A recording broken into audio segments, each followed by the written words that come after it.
सुप्रभात विद्यार्थियों। मैं योगेंद्र सिंह सांकला, सहायक आचार्य हिंदी, गवर्नमेंट बांगड़ कॉलेज पाली।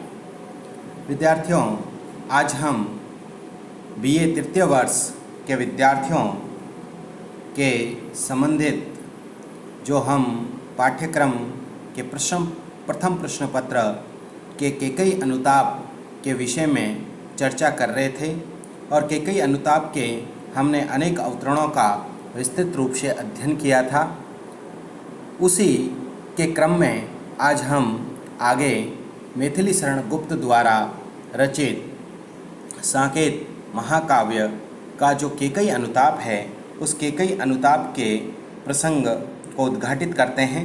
इसके अंतर्गत यदि हम देखें तो जब चित्रकूट में सभा का आयोजन होता है, तब सारी सभा वहाँ पर विद्यमान रहती हैं और सभा के समक्ष केकई अपना पश्चाताप प्रकट करती हैं।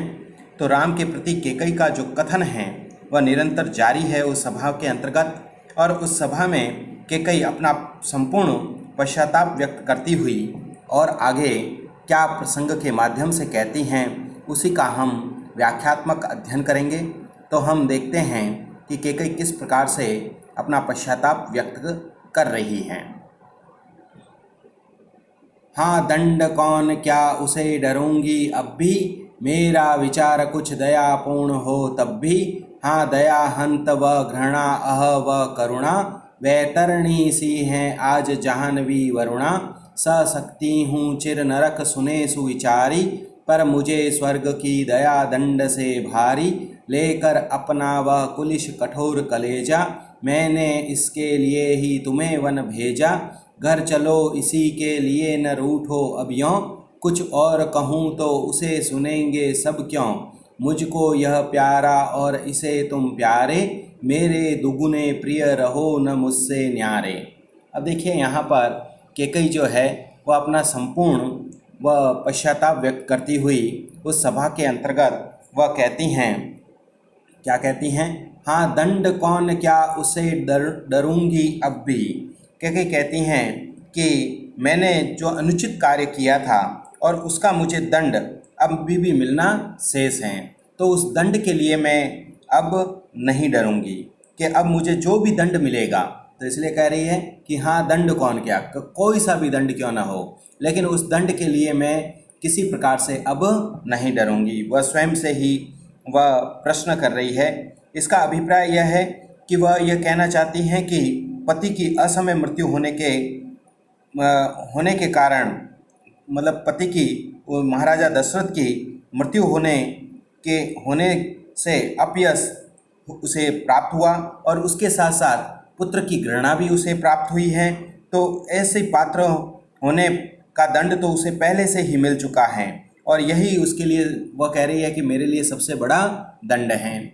मेरा विचार कुछ दया पूर्ण हो तब भी, कि चाहे आज इस सभा में मैं हे राम तुम्हारे ऊपर थोड़ी बहुत भी दया दिखाती हूँ और मेरे अंतर्मन में जो दया है वह दया होने के उपरांत भी हंत वह घृणा अह वह करुणा, कि वह कह रही हैं कि मैं फिर भी दंड पाने से नहीं डरूंगी, कि मेरे हृदय में उस समय न मालूम दया की भावना, जिस समय मैं तुम्हें वनवास दे रही थी उस समय दया की भावना न मालूम कहाँ पर चली गई, और घृणा और राजा दशरथ की करुणा दृष्टि ही उस समय अधिक थी, कि उस समय तो मेरे अंतर्मन में तुम्हारे प्रति क्या थी, घृणा, और राजा दशरथ की करुणा दृष्टि ही उस समय अधिक मुझे दिखाई दे रही थी। वैतरणी सी आज जाह्नवी वरुणा, लेकिन वह अपने इस पापपूर्ण कार्य के लिए कार्य करने से मेरे लिए अब जो है वह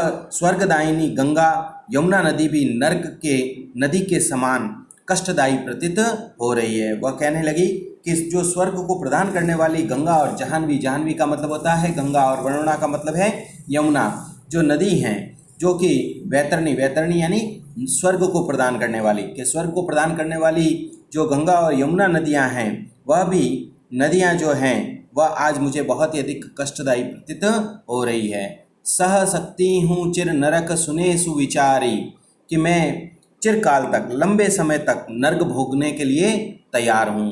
चिर का मतलब होता है लंबे समय तक, और सुने सुविचारी कि सभी लोग मेरे इस विचार को, जो श्रेष्ठ विचारधारा रखने वाले लोग हैं वह सभी लोग इस बात को सुने, कि वह सब लोग यह सुन लें कि इतना मैं मतलब लंबे समय तक नरक भोगने के लिए तैयार हूँ, परंतु अब भी मैं स्वर्ग प्राप्त करने की दया नहीं चाहती हूँ, पर मुझे स्वर्ग की दया दंड से भारी, कि लेकिन मेरे लिए तो जो स्वर्ग प्राप्त करने की जो इच्छा है वह दया दिखाने पर भी वह मेरे लिए दंड से भारी होगा। लेकर अपना वह कुलिस कठोर कलेजा, मैंने इसके लिए ही तुम्हें वन भेजा। अब वह केकई कहने लगी कि लेकर अपना वह कुलिस कठोर कलेजा, कि मैंने जब उस समय तुम्हें वनवास देने का समय था तब मैंने अपने हृदय को बहुत ही अधिक कठोर बना दिया था, बहुत ही अधिक वज्र के समान, पुलिस का मतलब होता है वज्र के समान, मैंने अपने हृदय को, अपने कलेजे को कठोर बना दिया था। मैंने इसके लिए ही तुम्हें वन भेजा, और मैंने केवल अपने भरत को ही अयोध्या के राज सिंहासन पर बैठाने के लिए ही मैंने तुम्हें वन में भेजा था।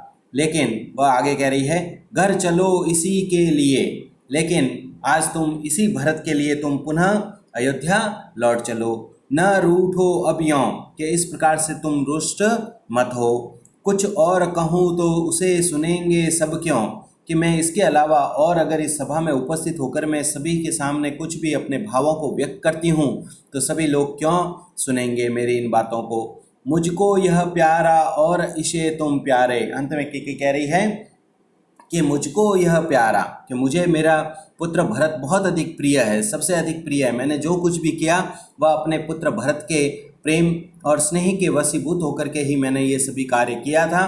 तो इसीलिए मुझको यह प्यारा, मुझे तो यह भरत अत्यंत ही प्रिय हैं, और इसे तुम प्यारे, लेकिन इस भरत को तुम बहुत ही अधिक प्रिय हो। जिस प्रकार से मुझे भरत बहुत अधिक प्रिय है, वैसे कि वैसे भरत को आप हे राम तुम बहुत ही अधिक प्रिय हो। मेरे दुगने प्रिय रहो न मुझसे न्यारे, इसलिए हे राम तुम तो मेरे लिए आज दुगने प्रिय हो गए हो, क्योंकि मेरे लिए तो मेरा भरत प्रिय है और भरत के लिए तुम प्रिय हो, तो तुम मेरे लिए क्या हो चुके हो, दुगने प्रिय।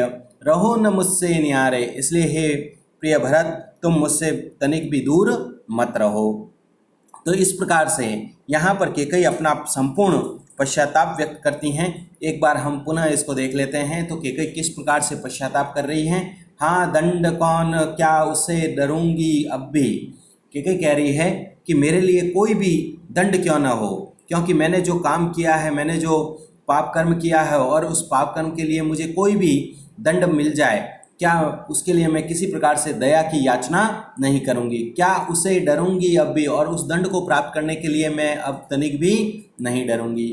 मेरा विचार कुछ दयापूर्ण हो तब भी, चाहे आज मेरे जो भाव हैं अंतर्मन के भाव हे राम तुम्हारे प्रति दयापूर्ण ही क्यों न हो, लेकिन मैं उस दंड से मैं नहीं डरना चाहती और उस दंड को भोगना चाहती हूँ। हाँ दया हंत वह घृणा अह वह करुणा, कि हाँ वह दया कि मतलब वह दया दिखाना कि मुझे किसी प्रकार से मुझे दया की प्राप्ति हो जाए और मुझे किसी प्रकार का कोई भी कठोर दंड न मिले। हंत व घृणा, कि मेरे अंतर्मन में तो तुम्हारे प्रति हमेशा हीन भावना और घृणा की भावना रही। अह व करुणा, और तुम्हारे पिता महाराजा दशरथ के अंतर्गत तो वही करुणा की भावना रही। वैतरणी सी हैं आज जाह्नवी वरुणा, कि आज तो जो गंगा नदी है वह भी, जो स्वर्ग प्रदान करने वाली जो गंगा नदी हैं वह नदी भी आज वैतरणी के समान कष्ट प्रदान करने वाली प्रतीत हो रही हैं। सशक्ति हूँ चिर नरक सुने सुविचारी, कि मैं जो है मेरे इस कार्य के लिए मैं लंबे समय तक इस नरक को भोग सकती हूँ। सुने सुविचारी, के श्रेष्ठ विचार रखने वाले लोग इस संपूर्ण बात को सुने। पर मुझे स्वर्ग की दया दंड से भारी, लेकिन मुझे जो है वह स्वर्ग की प्राप्ति तो दया दिखाने वाले दंड से भी बड़ी भारी प्रतीत हो रही है, कि अगर कोई मुझे स्वर्ग की प्राप्ति कर ले तो दया देने वाले दंड से भी भारी प्रतीत हो रही है। लेकिन अपना वह कुलिस कठोर कलेजा, वह कह रही है कि मैं अपना जो है वह वज्र के समान कठोर कलेजे को लेकर मैंने इसके लिए ही तुम्हें वन भेजा, कि हे राम मैंने अपने इस पुत्र के मोहवश ही वशीभूत होकर के ही तुम्हें मैंने वन में भेजा है। घर चलो इसी के लिए न रूठो अब यों, कि इसी भरत के लिए अब तुम क्या है घर चल पड़ो। न रूठो अब यों, कि अब तुम इस प्रकार से मत रूठो। कुछ और कहूँ तो उसे सुनेंगे सब क्यों, कि मैं इसके अलावा और कुछ भी यदि कहूँगी तो सभी इस सभा के लोग क्यों सुनेंगे। मुझको यह प्यारा और इसे तुम प्यारे, कि मुझको है भरत, मुझे तो मेरा प्रिय पुत्र भरत प्यारा है, लेकिन भरत को तुम बहुत ही अधिक प्यारे हो, प्रिय हो। मेरे दुगने प्रिय रहो न मुझसे न्यारे, इसलिए हे राम आज तुम मेरे लिए दुगने प्रिय हो गए हो, इसलिए तुम मुझसे तनिक भी दूर मत रहो। तो इस प्रकार से यहाँ पर जो है वह कैकेयी पूर्ण रूप से पश्चाताप व्यक्त करती हैं और वह यह कहती हैं कि राम मैंने तुम्हें जब वनवास दिया और वनवास देते समय जो कठोरता दिखाई थी और महाराजा दशरथ पर भी मैंने किसी प्रकार की कोई भी दया नहीं की थी, तो इस प्रकार से यहाँ पर अगर विशेष की बात करें तो कैकेयी का संपूर्ण व्यंजनात्मक पश्चाताप व्यक्त होता हुआ हमें देखने को मिलता है। उसके साथ साथ यहाँ पर स्वर्ग और नरक की बात का भी उल्लेख हमें होता हुआ दिखाई देता है और अनुप्रास अलंकार की छटा तो स्थान स्थान पर हमें देखने को मिलती हैं। उसके साथ साथ उपमा अलंकार का भी प्रयोग हमें यहाँ पर दिखाई, वैतरणी सी आज जाह्नवी वरुणा, तो यहाँ पर उपमा अलंकार का भी प्रयोग हुआ है। उसके साथ साथ प्रश्नात्मक शैली का भी प्रयोग है, वह कई बार प्रश्न किया जा रहा है, ये देखिए, ठीक है ना। तो इस प्रकार से हम देखते हैं और इसके साथ साथ विस्मयादिबोधक चिन्हों का भी प्रयोग किया गया है, विस्मय की भावना को भी यहाँ पर अभिव्यक्त किया गया है। और हम यदि बात करें तो यहाँ पर काव्यलिंग अलंकार का पूर्ण रूप से प्रयोग होता हुआ दिखाई देता है।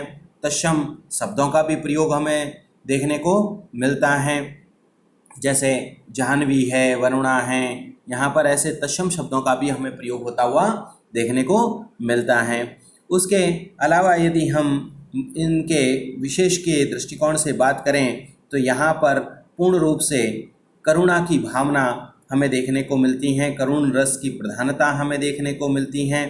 और उसके साथ साथ यदि हम देखें तो एक पश्चाताप की, आत्मग्लानि की भावना भी हमें यहाँ पर दिखाई पड़ती हैं।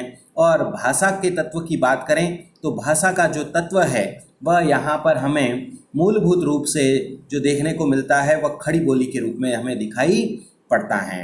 तो विद्यार्थियों, आज हमने इस पद का व्याख्यात्मक अध्ययन किया। इसी क्रम के अंतर्गत हम अगले वीडियो के अंतर्गत इसी क्रम को जारी रखते हुए हम आगे अध्ययन करेंगे। तब तक के लिए धन्यवाद।